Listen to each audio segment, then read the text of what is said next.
1. The shallow ecology movement.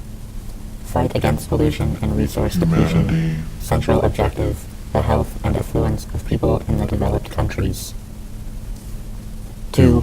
The deep ecology movement. Rejection of the man and environment image in favor of the relational total field image. Organisms as knots in the biospherical net or field of intrinsic relations. An intrinsic relation between two things, A and B, is such that the relation belongs to the definitions or basic constitutions of A and B, so that without the relation, A and B are no longer the same things. The total field model dissolves not only the man and environment concept, but every compact thing in the loo concept, except when talking at a superficial or preliminary level of communication. 2. Biospherical egalitarianism in principle. The in-principle clause is inserted because any realistic praxis necessitates some killing, exploitation, and suppression. The ecological field worker acquires a deep-seated respect or even veneration for ways and forms of life. He reaches an understanding from within, a kind of understanding that others reserve for fellow men and for a narrow section of ways and forms of life. To the ecological field worker, the equal right to live and blossom is an intuitively clear and obvious value axiom. Its restriction to humans is an anthropocentrism with detrimental effects upon the life quality of humans themselves. This quality depends in part upon the deep pleasure and satisfaction we receive from close partnership with other forms of life. The attempt to ignore our dependence and to establish a master-slave rule has contributed to the alienation of man from himself. Ecological egalitarianism implies the reinterpretation of the future research variable, level of crowding, so that general mammalian crowding and loss of life equality is taken seriously, not only human crowding. Research on the high requirements of free space of certain mammals has, incidentally, suggested that theorists of human urbanism have largely underestimated human life space requirements. Behavioral crowding symptoms, neuroses, aggressiveness, loss of traditions, are largely the same among mammals. 3. Principles of diversity and of symbiosis. Diversity enhances the potentialities of survival, the chances of new modes of life, the richness of forms, and the so-called struggle of life and survival of the fittest should be interpreted in the sense of ability to coexist and cooperate in complex relationships, rather than ability to kill, exploit, and suppress. Live and let live is a more powerful ecological principle than either you or me. The latter tends to reduce the multiplicity of kinds of forms of life, and also to create destruction within the communities of the same species. Ecologically inspired attitudes therefore favor diversity of human ways of life, of cultures, of occupations, of economies. They support the fight against economic and cultural as much as military, invasion, and domination, and they are opposed to the annihilation of seals and whales as much as to that of human tribes or cultures.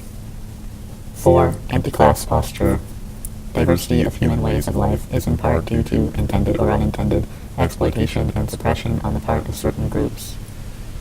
The exploiter lives differently from the exploited, but both are adversely affected in their potentialities of self-realization. The principle of diversity does not cover differences due merely to certain attitudes or behaviors forcibly blocked or restrained. The principles of ecological egalitarianism and of symbiosis support the same anti-class posture. The ecological attitude favors the extension of all three principles to any group conflicts, including those of today between developing and developed nations. The three principles also favor extreme caution towards any overall plans for the future, except those consistent with wide and classless diversity. 5. Fight against pollution and resource depletion. In this fight, ecologists have found powerful supporters, but sometimes to the detriment of their total stand. This happens when attention is focused on pollution and resource depletion, rather than on the other points, or when projects are implemented which reduce pollution but increase evils of the other kinds. Thus, if prices of life necessities increase because of the installation of anti-pollution devices, class differences increase too. An ethics of responsibility implies that ecologists do not serve the shallow but the deep ecological movement. That is, not only point 5, but all 7 points must be considered together. Ecologists are irreplaceable informants in any society, whatever their political color. If well organized, they have the power to reject jobs in which they submit themselves to institutions or to planners with limited ecological perspectives. As it is now, ecologists sometimes serve masters who deliberately ignore the wider perspectives. 6. Complexity, not complication.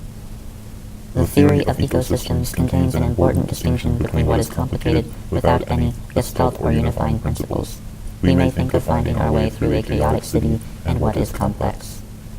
The multiplicity of more or less lawful interacting factors may operate together to form a unity system. We make issue or usually map or integrate a variety of activities into a work and a pattern.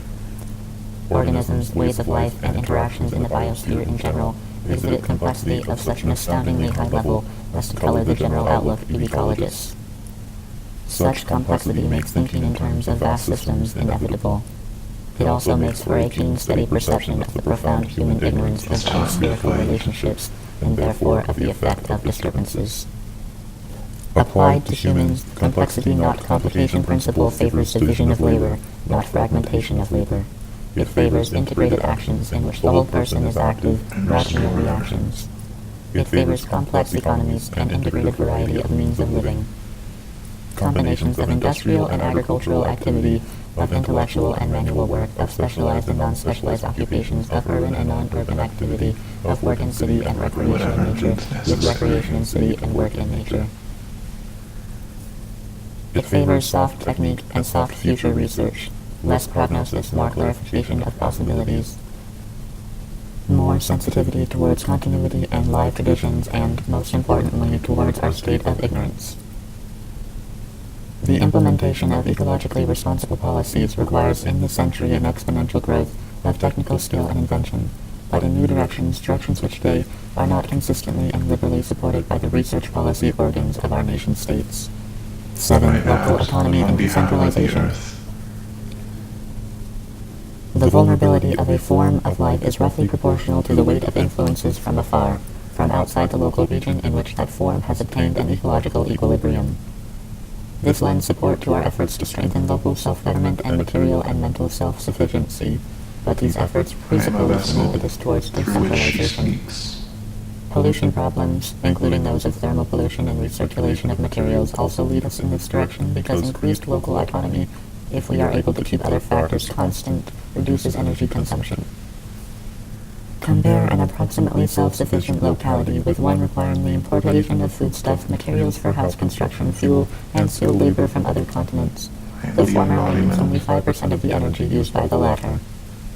Local autonomy is strengthened by a reduction in the number of links in the hierarchical chain of decisions. For example, a chain consisting of local board, municipal council, highest subnational decision-maker, a statewide institution, and a state federation, a federal national government institution, a coalition of nations, and of institutions, e.g. EEC top levels, and a global institution can be reduced to one made up of local board, nationwide institution, and global institution. The trees. Even if a decision follows majority rules at each step, many locals' interests may be dropped along the line if it is too long.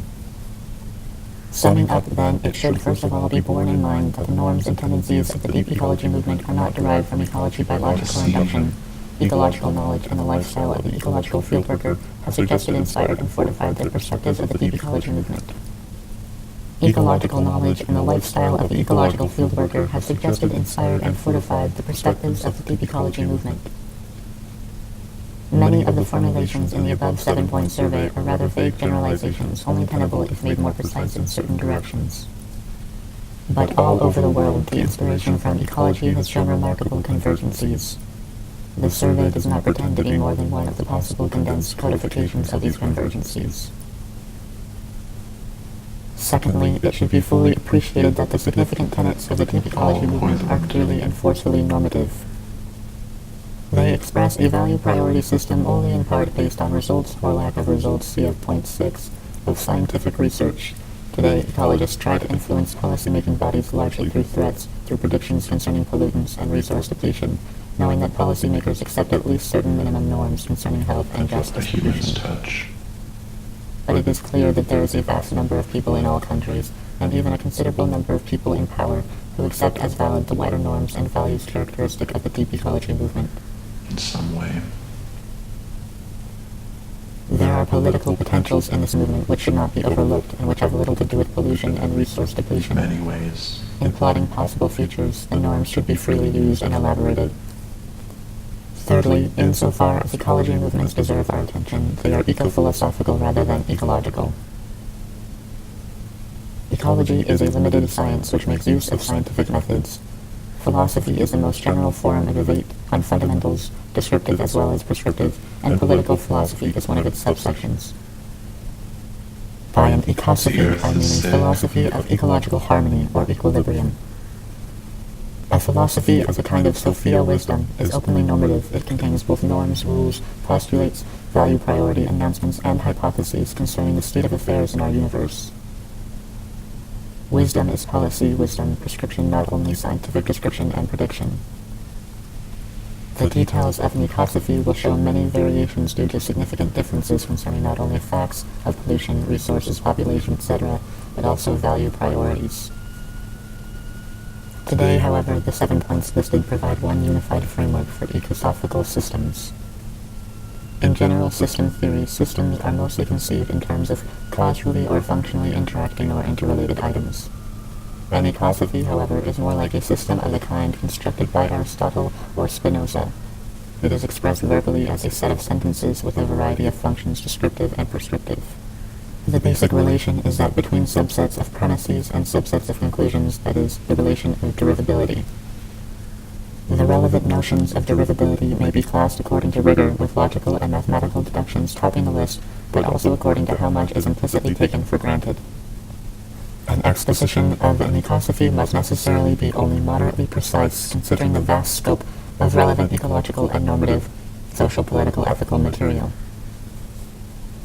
At the moment, ecosophy might profitably use models of systems, rough approximations of global systemizations. It is a global character, not preciseness in detail, which distinguishes an ecosophy. It articulates and integrates the efforts of an ideal ecological team, a team comprising not only scientists from an extreme variety of disciplines, but also students of politics and active policymakers. Under the name of ecologism, various deviations from the deep movement have been championed, primarily with a one-sided stress on pollution and resource depletion, but also with a neglect of the great differences between under- and overdeveloped countries in favor of a vague global approach. The global approach is essential, but regional differences must largely determine policies in the coming years.